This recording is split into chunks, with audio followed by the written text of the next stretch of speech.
ہرقل نے ان کے پاس قریش کے قافلے میں ایک آدمی بلانے کو بھیجا، اور اس وقت یہ لوگ تجارت کے لیے ملک شام گئے ہوئے تھے، اور یہ وہ زمانہ تھا جب رسول اللہ صلی اللہ علیہ وسلم نے قریش اور ابو سفیان سے ایک وقتی عہد کیا ہوا تھا۔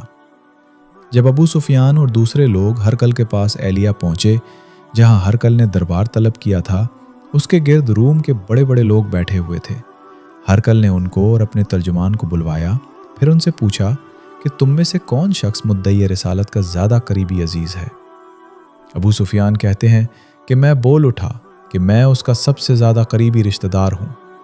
یہ سن کر ہرقل نے حکم دیا کہ اس کو ابو سفیان کو میرے قریب لا کر بٹھاؤ اور اس کے ساتھیوں کو اس کی پیٹھ کے پیچھے بٹھا دو۔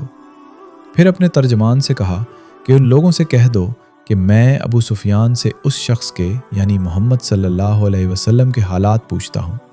اگر یہ مجھ سے کسی بات میں جھوٹ بول دے تو تم اس کا جھوٹ ظاہر کر دینا۔ ابو سفیان کا قول ہے کہ خدا کی قسم اگر مجھے یہ غیرت نہ آتی کہ یہ لوگ مجھ کو جھٹلائیں گے تو میں آپ صلی اللہ علیہ وسلم کی نسبت ضرور غلط گوئی سے کام لیتا۔ خیر، پہلی بات جو ہرقل نے مجھ سے پوچھی وہ یہ کہ اس شخص کا خاندان تم لوگوں میں کیسا ہے؟ میں نے کہا وہ تو بڑے اونچے عالی نسب والے ہیں۔ کہنے لگا اس سے پہلے بھی کسی نے تم لوگوں میں ایسی بات کہی تھی؟ میں نے کہا نہیں۔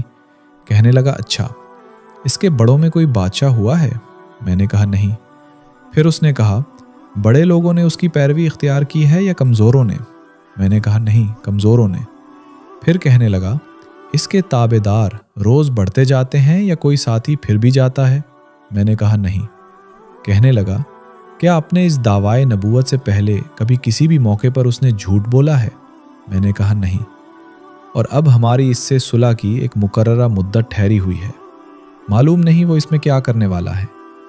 ابو سفیان کہتے ہیں میں اس بات کے سوا اور کوئی جھوٹ اس گفتگو میں شامل نہ کر سکا۔ ہرقل نے کہا کیا تمہاری اس سے کبھی لڑائی بھی ہوتی ہے؟ ہم نے کہا ہاں۔ بولا پھر تمہاری اور اس کی جنگ کا کیا حال ہوتا ہے؟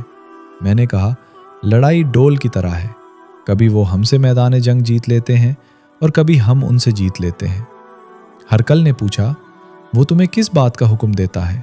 میں نے کہا وہ کہتا ہے کہ صرف ایک اللہ ہی کی عبادت کرو، اس کا کسی کو شریک نہ بناؤ، اور اپنے باپ دادا کی شرک کی باتیں چھوڑ دو، اور ہمیں نماز پڑھنے، سچ بولنے، پرہیزگاری اور صلہ رحمی کا حکم دیتا ہے۔ یہ سب سن کر پھر ہرقل نے اپنے ترجمان سے کہا کہ ابو سفیان سے کہہ دے کہ میں نے تم سے اس کا نسب پوچھا تو تم نے کہا کہ وہ ہم میں عالی نسب ہے، اور پیغمبر اپنی قوم میں عالی نسب ہی بھیجے جایا کرتے ہیں۔ میں نے تم سے پوچھا کہ دعوی نبوت کی یہ بات تمہارے اندر اس سے پہلے کسی اور نے بھی کہی تھی، تو تم نے جواب دیا کہ نہیں۔ تب میں نے اپنے دل میں کہا کہ اگر یہ بات اس سے پہلے کسی نے کہی ہوتی تو میں سمجھتا کہ اس شخص نے بھی اسی بات کی تقلید کی ہے جو پہلے کہی جا چکی ہے۔ میں نے تم سے پوچھا کہ اس کے بڑوں میں کوئی بادشاہ بھی گزرا ہے؟ تم نے کہا کہ نہیں۔ تو میں نے دل میں کہا کہ ان کے بزرگوں میں سے کوئی بادشاہ ہوا ہوگا تو کہہ دوں گا کہ وہ شخص اس بہانہ اپنے آباء و اجداد کی بادشاہت اور ان کا ملک دوبارہ حاصل کرنا چاہتا ہے۔ اور میں نے تم سے پوچھا کہ اس بات کے کہنے یعنی پیغمبری کا دعویٰ کرنے سے پہلے تم نے کبھی اس کو دروغ گوئی کا الزام لگایا ہے؟ تم نے کہا کہ نہیں۔ تو میں نے سمجھ لیا کہ جو شخص آدمیوں کے ساتھ دروغ گوئی سے بچے وہ اللہ کے بارے میں کیسے جھوٹی بات کہہ سکتا ہے۔ اور میں نے تم سے پوچھا کہ بڑے لوگ اس کے پیرو ہوتے ہیں یا کمزور آدمی؟ تم نے کہا کمزوروں نے اس کی اتباع کی ہے۔ تو دراصل یہی لوگ پیغمبروں کے متبعین ہوتے ہیں۔ اور میں نے تم سے پوچھا کہ اس کے ساتھی بڑھ رہے ہیں یا کم ہو رہے ہیں؟ تم نے کہا کہ وہ بڑھ رہے ہیں، اور ایمان کی کیفیت یہی ہوتی ہے حتیٰ کہ وہ کامل ہو جاتا ہے۔ اور میں نے تم سے پوچھا کہ آیا کوئی شخص اس کے دین سے ناخوش ہو کر مرتد بھی ہو جاتا ہے؟ تم نے کہا نہیں۔ تو ایمان کی خاصیت بھی یہی ہے، جن کے دلوں میں اس کی مسرت رچ بس جائے وہ اس سے لوٹا نہیں کرتے۔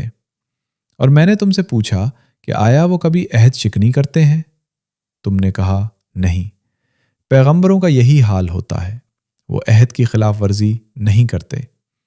اور میں نے تم سے کہا کہ وہ تم سے کس چیز کے لیے کہتے ہیں؟ تم نے کہا کہ وہ ہمیں حکم دیتے ہیں کہ اللہ کی عبادت کرو، اس کے ساتھ کسی کو شریک نہ ٹھہراؤ، اور تمہیں بتوں کی پرستش سے روکتے ہیں، سچ بولنے اور پرہیزگاری کا حکم دیتے ہیں۔ لہٰذا اگر یہ باتیں جو تم کہہ رہے ہو سچ ہیں تو عنقریب وہ اس جگہ کا مالک ہو جائے گا کہ جہاں میرے یہ دونوں پاؤں ہیں۔ مجھے معلوم تھا کہ وہ پیغمبر آنے والا ہے، مگر مجھے یہ معلوم نہیں تھا کہ وہ تمہارے اندر ہوگا۔ اگر میں جانتا کہ اس تک پہنچ سکوں گا تو اس سے ملنے کے لیے ہر تکلیف گوارا کرتا ہے۔ اگر میں اس کے پاس ہوتا تو اس کے پاؤں دھوتا۔ ہرقل نے رسول اللہ صلی اللہ علیہ وسلم کا وہ خط منگایا جو آپ نے دحیہ کلبی رضی اللہ عنہ کے ذریعہ حاکم بصری کے پاس بھیجا تھا، اور اس نے وہ ہرقل کے پاس بھیج دیا تھا۔ پھر اس کو پڑھا تو اس میں لکھا تھا، اللہ کے نام کے ساتھ جو نہایت مہربان اور رحم والا ہے۔ اللہ کے بندے اور اس کے پیغمبر محمد صلی اللہ علیہ وسلم کی طرف سے یہ خط ہے شاہ روم کے لیے۔ اس شخص پر سلام ہو جو ہدایت کی پیروی کرے۔ اس کے بیک میں آپ کے سامنے دعوت اسلام پیش کرتا ہوں۔ اگر آپ اسلام لے آئیں گے تو دین و دنیا میں سلامتی نصیب ہوگی، اللہ آپ کو دوہرا ثواب دے گا، اور اگر آپ میری دعوت سے روگردانی کریں گے تو آپ کی رعایا کا گناہ بھی آپ ہی پر ہوگا۔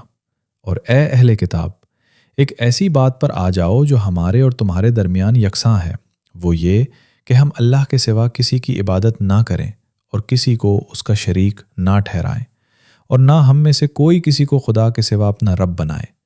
پھر اگر وہ اہل کتاب اس بات سے منہ پھیر لیں تو مسلمانوں، تم ان سے کہہ دو کہ تم مانو یا نہ مانو، ہم تو ایک خدا کے اطاعت گزار ہیں۔ ابو سفیان کہتے ہیں، جب ہرقل نے جو کچھ کہنا تھا کہہ دیا اور خط پڑھ کر فارغ ہوا تو اس کے ارد گرد بہت شور و غوغا ہوا، بہت سی آوازیں اٹھیں اور ہمیں باہر نکال دیا گیا۔ تب میں نے اپنے ساتھیوں سے کہا کہ ابو کبشہ کے بیٹے آن حضرت صلی اللہ علیہ وسلم کا معاملہ تو بہت بڑھ گیا، دیکھو تو اس سے بنی اصفر روم کا بادشاہ بھی ڈرتا ہے۔ مجھے اس وقت سے اس بات کا یقین ہو گیا کہ حضور صلی اللہ علیہ وسلم عنقریب غالب ہو کر رہیں گے، حتیٰ کہ اللہ نے مجھے مسلمان کر دیا۔ راوی کا بیان ہے کہ ابن ناطور ایلیہ کا حاکم، ہرقل کا مصاحب اور شام کے نصارہ کا لاٹ پادری بیان کرتا تھا کہ ہرقل جب ایلیہ آیا، ایک دن صبح کو پریشان اٹھا تو اس کے درباریوں نے دریافت کیا کہ آج ہم آپ کی حالت بدلی ہوئی پاتے ہیں، کیا وجہ ہے؟ ابن ناطور کا بیان ہے کہ ہرقل نجومی تھا، علم نجوم میں وہ پوری مہارت رکھتا تھا۔ اس نے اپنے ہم نشینوں کو بتایا کہ میں نے آج رات ستاروں پر نظر ڈالی تو دیکھا کہ ختنہ کرنے والوں کا بادشاہ ہمارے ملک پر غالب آ گیا ہے۔ بھلا اس زمانے میں کون لوگ ختنہ کرتے ہیں؟ انہوں نے کہا کہ یہود کے سوا کوئی ختنہ نہیں کرتا، سو ان کی وجہ سے پریشان نہ ہوں۔ سلطنت کے تمام شہروں میں یہ حکم لکھ بھیجیے کہ وہاں جتنے یہودی ہوں سب قتل کر دیے جائیں۔ وہ لوگ انہی باتوں میں مشغول تھے کہ ہرقل کے پاس ایک آدمی لایا گیا جسے شاہ غسان نے بھیجا تھا۔ اس نے رسول اللہ صلی اللہ علیہ وسلم کے حالات بیان کیے۔ جب ہرقل نے سارے حالات سن لیے تو کہا کہ جا کر دیکھو وہ ختنہ کیے ہوئے ہے یا نہیں۔ انہوں نے اسے دیکھا تو بتلایا کہ وہ ختنہ کیا ہوا ہے۔ ہرقل نے جب اس شخص سے عرب کے بارے میں پوچھا تو اس نے بتلایا کہ وہ ختنہ کرتے ہیں۔ تب ہرقل نے کہا کہ یہی محمد صلی اللہ علیہ وسلم اس امت کے بادشاہ ہیں جو پیدا ہو چکے ہیں۔ پھر اس نے اپنے ایک دوست کو رومیہ خط لکھا، اور وہ بھی علم نجوم میں ہرقل کی طرح ماہر تھا۔ پھر وہاں سے ہرقل ہمس چلا گیا۔ ابھی ہمس سے نکلا نہیں تھا کہ اس کے دوست کا خط اس کے جواب میں آ گیا۔ اس کی رائے بھی حضور صلی اللہ علیہ وسلم کے ظہور کے بارے میں ہرقل کے موافق تھی کہ محمد صلی اللہ علیہ وسلم واقعی پیغمبر ہیں۔ اس کے بعد ہرقل نے روم کے بڑے آدمیوں کو اپنے ہمس کے محل میں طلب کیا، اور اس کے حکم سے محل کے دروازے بند کرتے لیے گئے۔ پھر وہ باہر آیا اور کہا، اے روم والو، کیا ہدایت اور کامیابی میں کچھ حصہ تمہارے لیے بھی ہے؟ اگر تم اپنی سلطنت کی بقا چاہتے ہو تو پھر اس نبی صلی اللہ علیہ وسلم کی بیعت کر لو اور مسلمان ہو جاؤ۔